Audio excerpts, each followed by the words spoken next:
It's an old story often told, but that's no reason not to repeat it. Because old stories often told are told often for a long time for a reason. And this is the story of a sage and one of her students who was standing by the river. The student had asked for further guidance. And the sage said to her student, "What is it you want more than anything else?" And the student said, "To be at peace with myself and all others, and to feel unconditional love."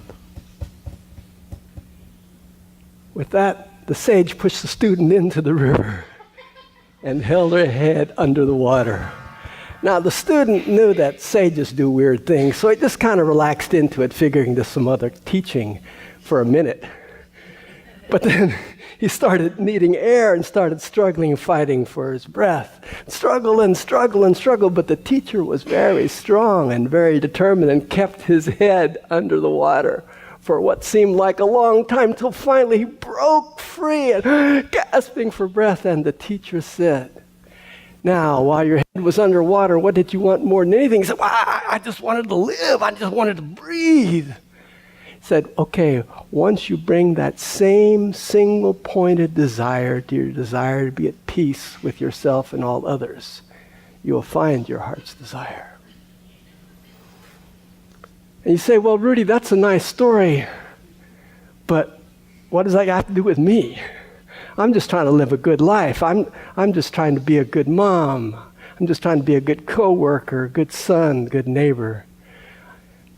Oh, although you may have some dream in your life, some vision of something, some career you want to create, or some passion you really want to follow now that the kids are off to college, and you really think, okay, now I'm gonna paint, I'm gonna write poetry, I'm gonna publish my book. Or maybe you're here to be a servant of love, and your vision is huge, to be at peace with yourself and all creation. But you have found time and again, as most of us do, what? Well, day-to-day life interferes. And you forget, and you get distracted, you get sick, your money's short, time's tight, I don't have time to write, I don't have time to create that book I really want, I don't have time to work on my vision of peace on the planet, because my darn kids won't pick up their stuff on the bathroom floor. I guess how to live with the wings of vision and hope, and deal with the grungy reality of day-to-day life and the details that keep pulling at your pants leg for attention when you're trying to focus on your high purpose and be a divine being channeling the light. Well, as is so often the case, I don't know how you would do that. But I know there are some things that have worked in my life that help me in this process. I'm very blessed. I've had one purpose and one driving mission since I was 16 years old. I got exposed to the power of a lived spirituality that was co-creative and had to do with the intersection of spirituality and psychology and science and creativity. And that's all I've been interested in since I was 16 years old. So here are some things that I know about living a life of vision and grounded in the grunginess. And to help illustrate,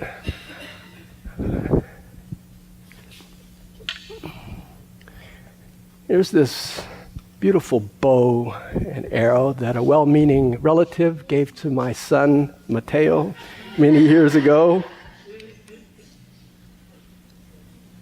Mateo never really learned how to use it, and I can't say I have either. But I do know a few things about shooting a bow and arrow. I will point in this direction just in case. And one of the things I know, it's important to have a string that's taut and suspended between the two arrows, 2 points of the bow. And I use this as a metaphor for having a vision, yay, up vision big, and being grounded in the day-to-day, moment-to-moment, and yes, the grungy and ugly and sometimes difficult details of life. And it is the dynamic tension between the two poles on the string that makes it possible to shoot the arrow. Without the tension between these two poles, nothing happens. Okay, so, and the tension is not something to be gotten over or gotten rid of or get behind you. That tension is ongoing. This is what it is to be human. To have a vision, yeah. To have hopes and dreams and aspirations, yeah. But also to deal with dirty diapers and checkbooks and physical illnesses and challenges of all sorts. Okay, you get that central metaphor? And so what I know about staying focused on my purpose and living with this dynamic tension created by the less than ideal circumstances I find myself in often is that it's a 3-point process that I will call mind, body, and spirit. So the mind needs to stay so focused on something other than the anguish and the challenge. But mind also has a hard time on staying like up there in the stars with the vision and holding the big picture as much as you'd like to. As much as Wayne Dyer and Deepak Chopra tell you it's easy to do, it's not easy to do. It's really powerful to have a sense of purpose, a reason why you're doing it, which is bigger than yourself. So what is your purpose for this big goal you have? Take a moment just to think of some vision, some big aspiration in your life, whether it's a new job, the book you're going to write, whatever, world peace. Hold it up there, okay? And now think for a moment, what are the challenges to you actually manifesting that in your life? Okay, now split the difference by focusing your mind on your purpose. My purpose, my personal purpose, I, Rudi Harst, sit down every morning, first thing in the morning after I do my breathing stuff and gratitude. And remember, my purpose is to experience, explore, and express the free flow of spirit now. That's what I'm here to do. It's what I've been here to do. It's what I'm going to be here to do. That's my purpose. And my aspiration, my big aspiration, is to live this day in total peace and harmony with myself and all others, just for today. That much I've gotten, just for today. Peace, harmony, and then some niggling detail calls me, pulls me out of the peace and harmony. I can't find my guitar tuner. I've got to get to circle. I got to. Oh yeah. What am I really here for? Purpose. In the mind is, my purpose is to experience, express the free flow of spirit now. Is getting mad over my guitar tuner spirit expressing freely in the moment? No, it's not. Okay, let it go. Because it's not aligned with my purpose. So the mind focus on purpose. And the body, ideally, the body is focused on simply being present in this moment. And the breath is such a very powerful anchor in that way. Because why? The breath is the one thing that you have everywhere you go, unless some teacher is holding you underneath the water.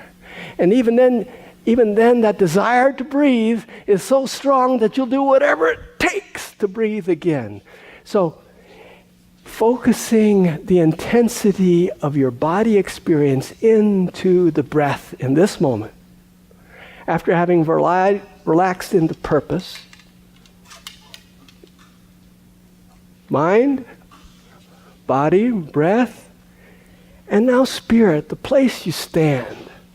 I'm not an archer, but I know for a fact that archery is not done just with the arms.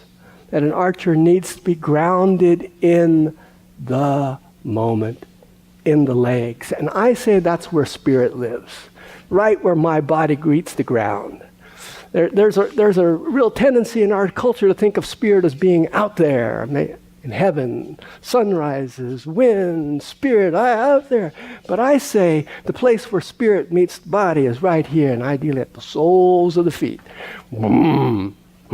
Because it's on the foundation of spirit which I stand, a foundation which helps me remember that I'm not alone and I'm never alone. I'm not creating this perfect day by myself, but in cahoots with spirit, which is ever present, ever living, ever loving, everlasting. Whether I know it or not, whether I remember it or not, spirit's always operating. And to the extent that I can harness my sense of purpose, my willingness to be here with my breath, and sink into relaxing into spirit with a trust that all is well and all shall be well. Then I can return with clear mind to the task at hand, whatever the task is, whether it's finding the capo, or getting the checkbook balanced, or getting it out of the door on time, or writing those 2 lines of the poem, rather than waiting for the day when the whole volume of poetry is going to be published. Writing 2 lines of poetry now, out of that sense of groundedness and connection. The poet Muriel Rukeyser says, the universe is not made out of atoms, it is made of stories. And that's a poetic way of saying what physicists and modern mathematicians are telling us, that there is no thing in the universe. There is no thing you can point at. Oh yeah, I can point at this microphone or this stand or my shoes. I can point at you. I could point at you, but there's nobody there. There's no thing here. This is just a collection of atoms in relationship with each other. At the very smallest, tiniest, super microscopic level, the smaller you go into the heart of any atom, there is no there. It is just particles in relationship to each other, creating a constant state of being, which makes an atom. There is no Sarah there. There is, of course there's Sarah. We heard her sing. She's there, she's beautiful, she's radiant, she's Sarah, yes. But really, the Sarah that I'm pointing at is constantly being renewed, and is not at all the Sarah that I knew 7 years ago. Because in the 7 years since I first met Sarah, let's say it's 7 years, it's probably been longer than that by now, but 9. We're not talking about memory cells now, we're just talking about body cells. In the 7 years that I've known Sarah, every single cell in her body has been replaced. Every single one, whether fingers, toes, bones, nose, every single cell. So that the cells that make up this person called Sarah Gabriel are just molecules in relationship to each other. So too, there is no one of us that is separate from anything, anywhere, ever. We are all who we are in relationship to others and to life. I call it spirit. And as I remember that, as I choose to remember that the cultural story of separation and competition and alienation is not the true story, because that story is built on separateness. And the true story, the new story, the story we are here to breathe into on a regular basis in the circle, is to remember we are one. We are in connection, we are in relationship, we are in process at all times. So that whatever circumstance you find yourself in that's troubling, whether it's physical or financial or emotional or political, it is not a thing out there that's causing you problem. It is part of a relationship you're in, and at any point in time, you're welcome to redefine the story, to remember that whatever the circumstance, whatever the situation, I'm free to point my bow and arrow. Using mind, purpose. Why am I here? Besides just to make me get through the day. What is my purpose for being here and having a purpose? If you don't have a purpose, let's talk. Okay? Because not having a purpose is a serious impediment and unnecessary. It really doesn't take that much time to find a purpose. It takes some effort to remember a purpose. Purpose. Breath, being in the body, standing on the foundation of spirit, knowing that where I am is the right place, and who I am is the right person, that all the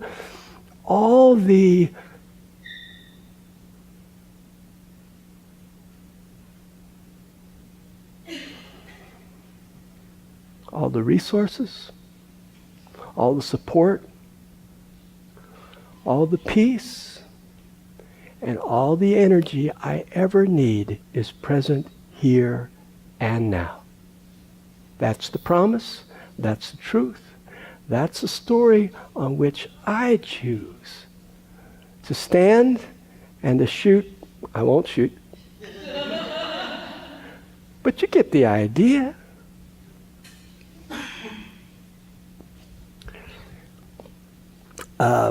The wonderful astrologer and poet, crazy man, Rob Brezhnev, has a wonderful term, pronoia, as opposed to paranoia.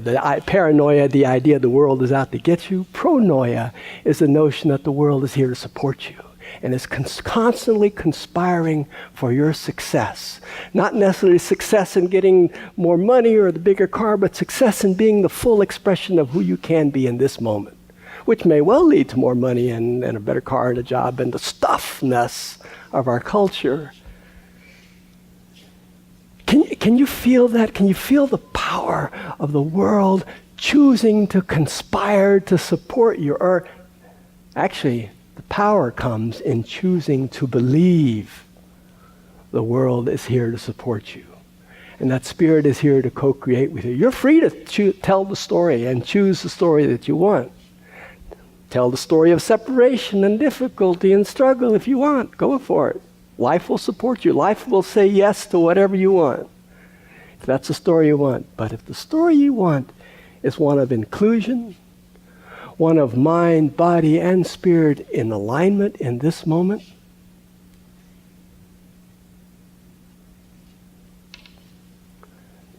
you will never miss the target. Because that target is huge. It doesn't have the one bullseye in the middle. That target says wherever you shoot is the right place to shoot, and where it hits is the right place to land, just for now.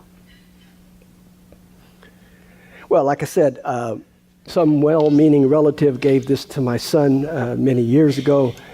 He touched it twice and never again. Is there anybody here who would like to have a really nice bow and would use it? Levi? Would you? Okay. Now, can I ask you, will you use it? Absolutely. Absolutely. Yeah, I'll use it right. And may I ask you, as you prepare to use it, would you consider the possibility that wherever you're aiming is the right place to aim? And would you consider knowing that whenever you use that bow, that you consider using it not just by yourself, but in alliance with something bigger than you, spirit, life? Yay. How about you? What about your bow and your arrow and your decision? That's my question, and I'm sticking to it. Enjoy your bow.